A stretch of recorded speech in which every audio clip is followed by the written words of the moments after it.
I came back from my grandfather's funeral to find something unreal. My door was gone. Not open, not broken, just gone. The frame stood bare, stripped of hinges, like the house itself had decided privacy was no longer needed. Inside, my room wasn't mine anymore either. My desk, my books, my old camera, all replaced by lavender curtains and a pink vanity mirror. And sitting cross-legged on my bed was Lily, my mother's stepdaughter. She paused mid-brush when she saw me. "Oh, Mom said you'd be staying in the attic for now." The attic, that's when I realized grief wouldn't be the hardest part of that day.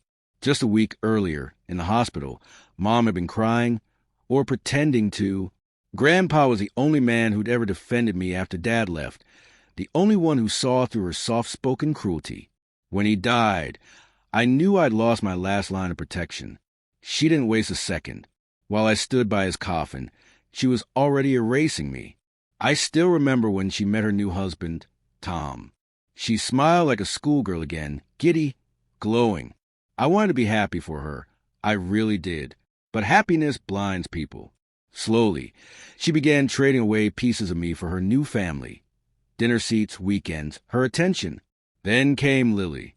Sweet, quiet, innocent-looking. But the harmless ones are often the most dangerous. They let others do the hurting for them. I didn't scream when I saw my belongings stuffed into trash bags by the driveway. I didn't ask why, because I already knew. I just stood there, staring at the pile of garbage that used to be my life, and something inside me changed. A calmness, sharp and steady, cut through the grief. That calm stayed with me 2 days later, when I visited Grandpa's lawyer. He handed me a sealed envelope, Grandpa's handwriting. Inside, just one line. "You already know what to do. The house is yours. Don't let her take it." The will was airtight. The lawyer confirmed it, his voice quiet, sympathetic. Everything, house, land, accounts, belonged to me, not my mother, not Tom, me. I didn't rush. I let her enjoy her little victory a while longer. I smiled at breakfast, helped her hang curtains in my room, even told her how fresh the place felt. She believed every word. That's the thing about people like her. They never notice silence when they're busy talking.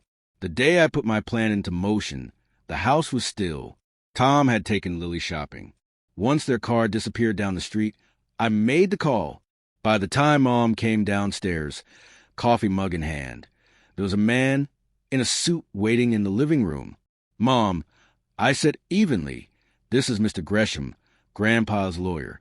Her smile twitched. "Oh, what's this about?" He handed her the document. She read it once, then again. Her lips parted. This can't be right." "It's legal," I said. "Grandpa left everything to me, including the house, which means technically you've been trespassing since last week." The mug shattered against the floor. She didn't even notice the coffee seeping into the rug. "You can't do this to me," she hissed. "To us." I stepped closer. "You did it to yourself when you threw my things away." Her face twisted, rage, disbelief, panic.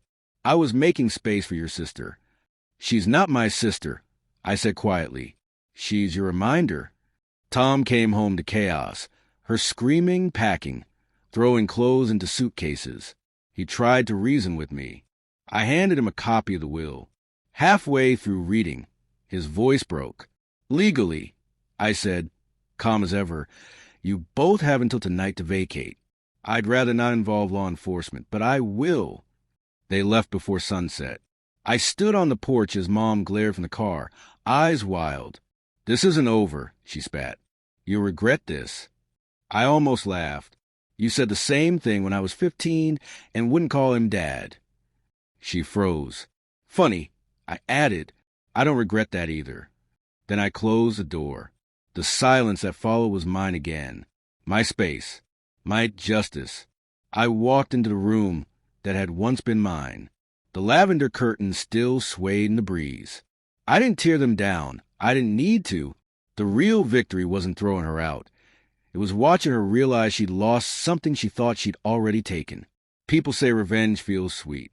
They're wrong. It feels clean, like sweeping away the dust that's been choking you for years. Standing in that empty hallway, I looked at the bare doorframe and whispered, "I'm home, Grandpa." The wind outside said nothing back, but the silence, deep, steady, and final, was enough.